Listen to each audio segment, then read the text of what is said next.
Hey everyone, welcome back to Play Casket with another episode of Your Turn. I should probably change that inflex one of these days so it doesn't constantly sound robotic. And another turn.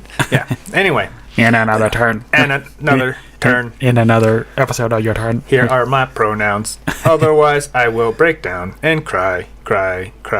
Anyway, we just have a small week again. This is good. You know, we're finally getting Your Turn back to a reasonable, listenable level instead of 40 minutes and stuff. But who knows?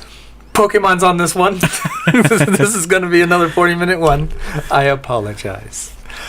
I'm not really. But anyway, not many things are very exciting. But I do think implications of what's coming is worth talking about. So we're going to go ahead and start with, let's go ahead and say, start with the whole Nintendo and Call of Duty type of thing. So basically, Nintendo reached out to Activision / Microsoft maybe, I don't know who they're all talking to, but finally got a cemented contract in for the next 10 years to get dedicated Call of Duty. Now, for us, this doesn't really mean jack all. Everybody already knows all the physical cards are going to be like 3 gigabytes of, or 3 megabytes of something that says yes sir Call of Duty, and then you have to download like the rest of the Switch's base on it and stuff, and go from there, right? So, what are our opinions on this overall right now? I mean, I think it'll be cool if we could get the old stuff on there. Like, well, I'm still really skeptical, mostly because if we do see it, I don't think it'll be anything modern, but at the same time, it'd be cool to get like Modern Warfare 1, 2, and 3 on the Switch. But it'll either be extremely bogged down. Like, if we could keep it at 30 frames, I'll be happy. But right. we'll see what happens. Or yeah, we'll do it for 10 years. We get one game for that 10-year. There's a 10-year development. I could easily see both of those things to be a thing. So, for ultimately, my opinion is like a nothing burger. Like, really, this is as precedented as EA's support for Nintendo. Yeah. You know, unprecedented partisan partnerships. Anyway, I really don't think it's going to be much of an issue. I don't even think the market that Nintendo has had for even when we look all the way back to like the GameCube, I don't even think to the GameCube the market for Call of Duty was really there. And like a lot of people keep using Call of Duty and Madden, like, well, Nintendo doesn't get Madden and Nintendo doesn't get Call of Duty, and that just shows how far behind they are. They could have done so much better if they had these games. Really? Like, they're breaking milestones that even Call of Duty hasn't done, you know, with the Switch. So do they really? Because I feel like it's more of like an indie / Nintendo marketplace when you're thinking about that, you know.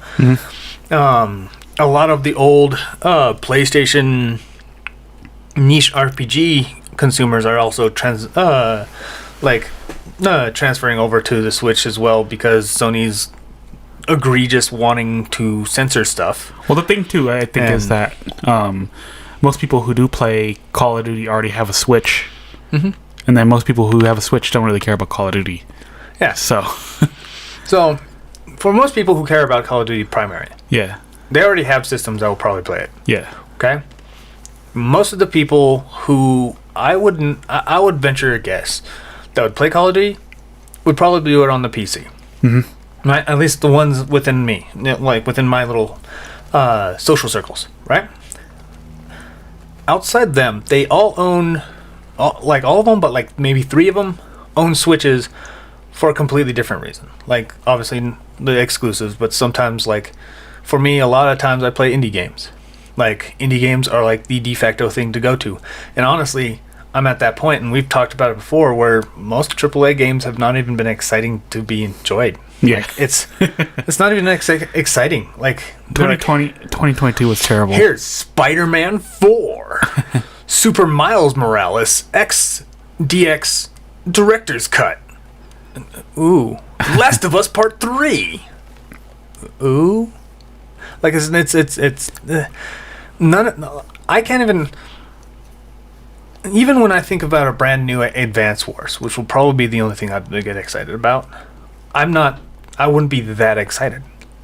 But I've seen some games on like even my little Twitter feed, because I'm trying to make my bot account have actually like a reasonable thing to kind of scroll through sometimes, right? Those indie games look cool. There's a game called Photo Guys. There's a game called One Shot. There's a game like there's many of these like interesting games that are being slowly produced. I'm more excited to see where those end up. You know? Yeah. Like, so for me in Call of Duty, it's just, But I will agree. Yeah. When you play one, you play them all mostly. Like. Yeah. It's basically just like Madden. You know, you don't, if you even a big fan of Madden, skip one like every 3 years or something like that. Like it's. And if you want to fill in those voids, you can always buy them for like $5 later anyway. It's ridiculous. But no, I agree with you as far as like, I think it'd probably be old stuff. It'll be one of the two things you listed. Like honestly, I don't think it, unless it's a cloud version, which so it's not coming to the Switch. So it's not coming to the Switch. It's coming to a server in which you use a Switch to access it. Nice. Okay, perfect. Well, if they did do that, actually, you could just hook up your Activision PC account to your Switch and like. They already do that with a lot of games nowadays. Yeah, but anyway. but then again, I highly doubt that they make you. They probably make you buy it twice. So I give them too much credit for that. Never mind. But I could see them doing something to the point of releasing some old stuff. And honestly, if they released old stuff like as like collections and stuff, maybe the old Call of Duties all the way up until like the first Modern Warfare or something like that from the original. I could see that being, honestly, I could see it profitable. Like, just in general, like, just being a weird collective whatever. I can see it being very profitable without them even having to, like, even develop a new game, quote-unquote, new game for the Switch. Yeah. But if they did do new games, embrace yourself for a $75, $80 game. Yay. So, yeah, ooh. And people are like, well, like, and there's a lot of people who try to use, like, the graphical power of the new systems to try to justify it. I'm like, that makes no sense, because if I release Shovel Knight 2 for $70 on it, would it be justified as long as it's on the PlayStation 5? You know? Like, it doesn't make sense. Unless they give us a... It's really just more, like, resources being used to develop it, because shit takes so damn long, you know? Unless they give us special stuff like they did in Skyrim. We get, like, fire flower guns and turtle shell grenades and... Get the port of twin snakes similar to that. Yeah, that would work out. And then you call for a nuke, but it's a blue turtle shell that chases... Stuff like that. If they make it really fun like that, to where it's just like so wacky and stupid, that's like Mario. I could see, honestly, I could see that. Cool. I could see, what was it, the Mario and Luigi and Samus cars in Rocket League? Yeah. You can only see them as another Switch player. Yeah. So you can tell which ones have Switch. Is that a Switch player or whatever? Yeah. But everyone else sees like the default 3 original cars. Yeah. So they're sort of like, why would they, like, it must be a noob. You know, but some people go, no, it's not a noob if it's playing like this in this early in the game, blah blah blah. Like, people have broken it down, and you can tell which ones play on Switch because they'll have the same car all the time because they're using a Samus car, and they don't know that, which I think is hilarious. They do something like that because Tekken did that too on the Wii U. Mm-hmm. Yeah, one of my favorite Tekken Tag games. Actually, I liked it. But no, I could see that actually happening. I could see it happening to a point where a lot of people will just magically overlook the $70 price. Yeah. I won't. No, I don't blame you. Like, first of all, it's Call of Duty. That already tells me no, don't. I will probably buy it like on a discount, and if I do, I'll probably buy it like digitally, because you know that physical copy is not going to be real. Yeah, it's an illusion, guys. Like, be aware that everyone who wants to, like, if they ever try to do a Call of Duty on Nintendo, like, and you guys are fans of Call of Duty, like, I can't wait, make sure you are buying that thing physical as a full physical. If it is, cool. If not, don't. You know, box in a code. The code in a box. Box in a code in a box. Box code. But yeah, no, it's one of those things that I don't know. Like for me, the franchise has been dead for a while. Like maybe even like halfway through the GameCube era. Like it's not been exciting for me. Yeah. And it's been I've had more entertainment watching two big grown-up companies throw tantrums at each other about getting it on their preferred console. I've had more fun out of that over actual playing of Call of Duty. Yeah. Like it's just I think it's just hilarious to me, to be perfectly honest. It's hilarious. Sony's not happy about this. Nah, no. Well, Sony kind of dug their own grave. Like Sony is now tasting the bitterness that like Nintendo has tasted multiple generations, while Sony just outright dumps on them constantly. Like they're not even like in same leagues of direct competition. Now they're competition, period. Yeah. I don't see them as direct competition. I see them as like complementary competition. If you have an Xbox or you have a PlayStation 5, or a PlayStation in general, you have no real reason to get the other one. But you have plenty of reasons to get the Nintendo console alongside it. Yeah. So if you had an Xbox, you're not really going to get a PlayStation 5 because you're basically going to have the same excuse as to why you're buying the PlayStation 5 as to why you bought the Xbox X. You know? Yeah. But it's not the same about buying a Switch, you know? And I think that's the situation that Nintendo actively chose to be in, so they could actually sell to more people instead of directly competing with the household TVs. Which, honestly, when you look at the sales, really worked out for them. Yeah. I want to know, though, now that we're talking about it, and it just came to my head, if this becomes a success, would EA try to actually do something on the Switch now? like in general? Like they only did 3 games ever, and 2 of them are indies that they bought up. And like, no, we're indie guys. Woo, aren't we cool too? I'm like, well, I can't even understand like EA's market strategy because they're in general. Yeah. A lot of it is kind of like just like slash and burn from what they've been doing, or it's just buy up all the IPs and then squat on them and then just charge you for microtransactions. Yeah, they own Gauntlet. I'm waiting for them to go, remember Gauntlet, guys? Well, we got some Gauntlet Madden DLC. I'm like, what the hell? Gauntlet Mobile. Yeah. Oh. But yeah, no, I don't. I'm overly like. The implications of this will be kind of interesting. That's all I'm saying. Is I think if this comes up and becomes popular, we're gonna have some really stupid support for Nintendo. Yeah. And not stupid support as in like it's gonna be crazy. It's gonna be like we're gonna see stuff where you're gonna sit there and go, "That's what you chose." You know, like I could see that in the end here, but personally, I still think it's gonna be a whole lot of nothing to where we get like one game for that 10 Call year of Duty span. Skylanders. That's what's gonna happen. Or something. Yeah. Like, that's what's gonna happen. It's gonna be a top-down dungeony game. It's a twin-stick shooter. That actually sounds like fun. Now I said that out loud. That sounds funner than actual Call of Duty.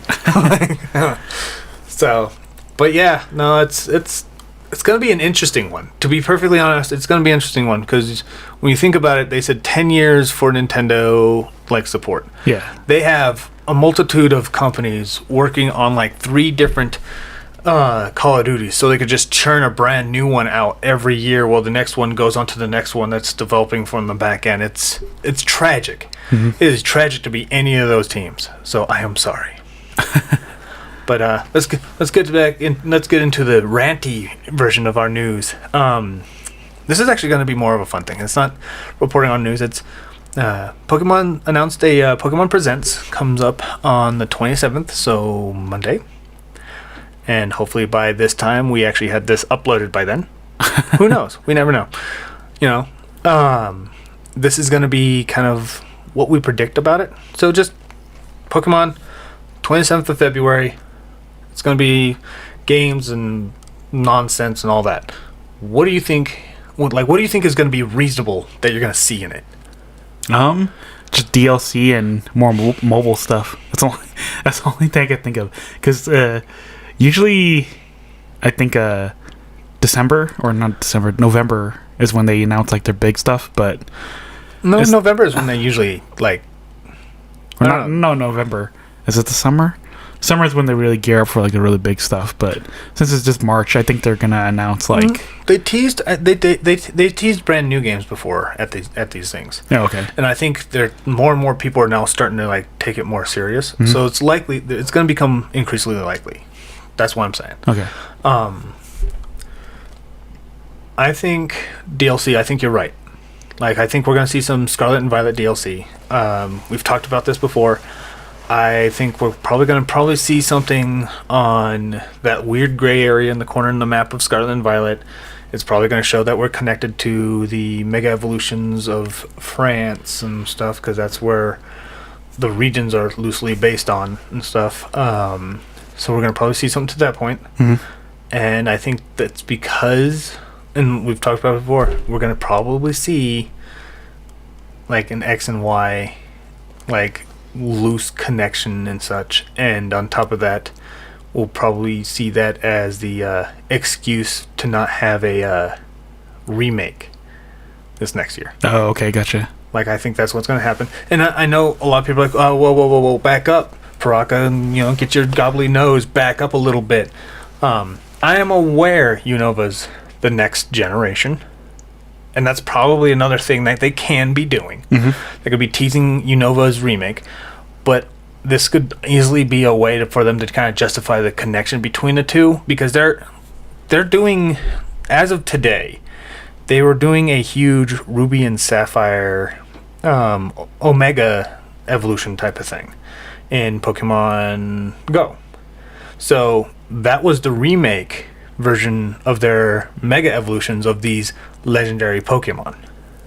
So I could see them trying to just use them all as a collective to kind of boost it forward, and we're going to see some Mega Evolutions or something to that point. Okay.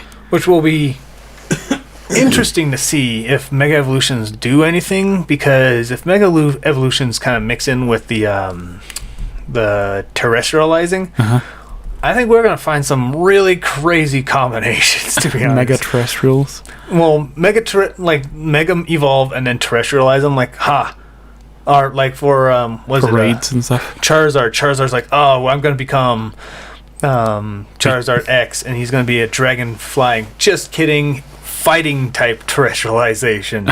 Like, just why do this? Why is this all just the craziest shit? Like, I could see that. I could see it happen. But I don't know. I don't know if it would work, but I feel like that's probably what they're going to loosely kind of go off of. So, but I feel like we'll probably see some, like, spin-offs. Yeah. We'll probably finally see if they did anything exciting with Detective Pikachu 2, because they announced that. They, like, just verbally announced it. Like, yeah, we're developing the next one, like, 3 years ago. Yeah. So, who knows what they're actually doing with it. So there's that. There's that ever possible remake we've kind of touched up on, right? It's probably some kind of update with Pokemon Go. And there's probably going to be an update on Pokemon... What was it? The Pokemon MOBA, Pokemon Unite. And then probably some kind of thing about how the changes to Pokemon Masters EX. Masters X. But, I can see that. That's where I could see that. People when we were reading on it, people were also talking about Pokemon Sleep, the weird sleeping app. I don't know. I could see that happening, because honestly, the Pokemon Presents always come off like a investors meeting more than an actual like video game event thing. So do not play while you're driving. Right? Do not play Pokemon Sleep while you're driving. Do not play it while you're trying to raid in the middle of the night on WoW, because some of us do that now. So, but other than that, I don't know.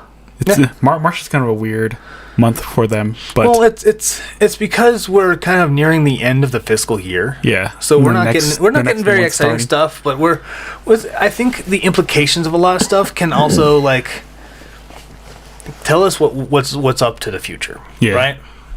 And speaking of future, we're gonna be introducing another undead friend to this little group here, and he's going to be quippy, and he's going to be mellow, and he's going to hopefully, be able to get his voice out there.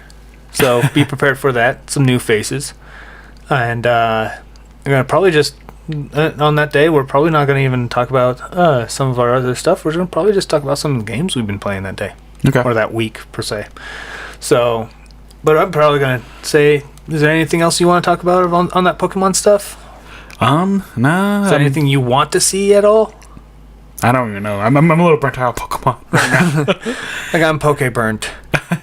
Yeah, no, honestly, I could feel that. Yeah. You know, like, I enjoy Scarlet and Violet. I know. I enjoyed Scarlet and Violet, which is weird, because, you know, I did not like Sword and Shield at all. I can enjoy it, even with all the bugs in it and stuff, but I play it casually. I'm not even, like, you know, and it's fun. It's, there a couple runs and a couple raids. I find some entertainment for it. And then I also try the Outbreak shiny hunts when I'm there, see if the ones I want to try out for, and those are exciting. I've been able to get a shiny Miss Magius, which was good. Looks ugly though. Dude, the first 3 generations had some really ugly colors, bro. I swear. But anyway, I would like to thank you all for listening in again. If you like our content, feel free to like, subscribe, and share. And, as always, we will see you on the other side. Hey everyone, this is Paraka. And Ghost. I would like to say thank you for listening to our podcast. If you like our content, give us a thumbs up. Subscribe and share our video with your friends. You can also follow and support us on other social media such as Minds and Rumble. Links in the description below.